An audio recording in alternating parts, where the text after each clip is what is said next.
You said sometime back that, and that's there. I remember in the Matrix movie that there is someone else who's operating the Matrix.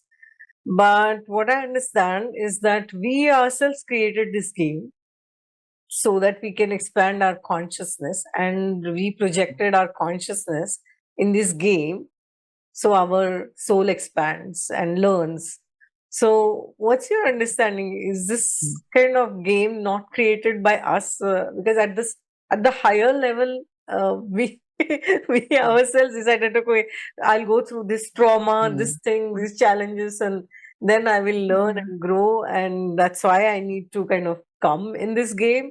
So that is one understanding that I have, and another one is that now that we are ascending as a collective, this entire matrix is only going to collapse. So what's your understanding about that? Yeah, well, for the first part, I haven't studied it closely myself, but there are people who look closely into what's called the inversion or the egregore, or this kind of cloud over humanity that's acting like that movie, The Matrix, with that matrix kind of repression and downward force. And that would be, here I'm referencing the book by Kingsley Dennis called The Inversion.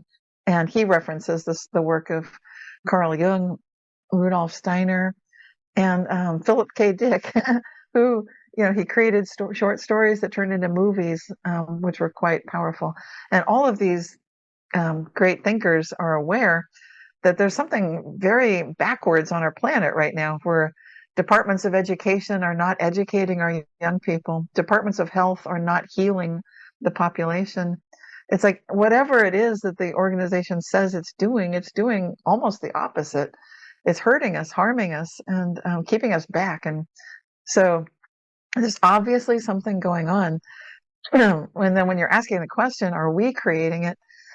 When I read this book, The Inversion, and I look at the work of Carl Jung, Rudolf Steiner, Philip K. Dick, maybe you could say we are sort of having something to do with it, but not consciously. It seems like it's a collective subconscious, sort of like this whole spooky egregore thing that's kind of evil. It's like the embodiment of evil with almost a sentience of its own that we've collectively co-created. Perhaps because we are maybe every point where we relinquish our own capability and we're seeing this played out. Maybe we don't need artificial intelligence to be that evil because it's already here. We've already created it by every time we say, oh, someone will look after us, instead of consciously looking after ourselves and those we care about. Maybe we've been giving our power away, and that given away power has coalesced into this dark egregore inversion energy that's quite negative and creates these Kali Yuga cycles that we look at like, what is this beast? Maybe that's just what it looks like when a whole group of beings, such as human beings, are evolving collectively, and we get to a point where we can't tolerate that much subconscious collaborative evil. I don't know what to call it. It's just this dark force. It's a negative force, the matrix force. It's very confining, repressive, makes us feel like we're imprisoned, that we're jailed. But maybe we did create it ourselves by giving that away. And these yuga cycles that are so instructive, maybe that's just maybe it's showing us this is like a harmonic musical map, that it's a cycle, just like you're playing a music and you get to a certain part of the cycle and it has to clear. We become conscious of it because we recognize, oh, we sort of did this collectively with our subconscious. And that's looks like the page we're on right now, humanity. Not giving this away again to the AI to solve. That's just a perpetuation of the whole nasty cycle. Instead, it's an owning and an awareness in the correct way that the yugas were initially taught, I believe, with this great wisdom. There's great wisdom that was conferred, with this yogic information, which is not fully understood in the West. It should be, but it's not taught. It's not fully understood. We just have the yoga, move your body like this. And the beginnings, the very bare beginnings of working with the energy inside of ourselves. But when we recognize what can we do with this collective subconscious that's gotten out of control, it's gotten a little bit negative, can we reshape and reform it? Yes, when we reshape and reform ourselves, we can, we will, we must, we will. And also I see it written right into the yuga cycle itself, like music. I see it like music, like, it's obvious, we will do this. Like, you don't expect that the song will end badly. Like, no. My son It is always a talks about this. That's why I was smiling from like my heart, because he talks about harmonics and how harmonics can change the fabric of the reality itself. yes. Yes, and he's right there in the 12th He's dimension, with us. pulling us. Come on, guys, you can do it. I'm right there. I feel it. He always comes in each of my podcasts, so he's here. I feel this beautiful, beautiful presence. Thank you. Thank you. Thank you. And Yeah, his name, you can say his name if you wish. You can, Arnav. yeah. So I'm just feeling in my heart, just taking a moment, because there's something sacred here. That, I mean, you can feel this connection, and for everyone who's, I didn't even want to talk. Sorry, just feeling. This is a high calling to be. What he's doing is, I don't have words for.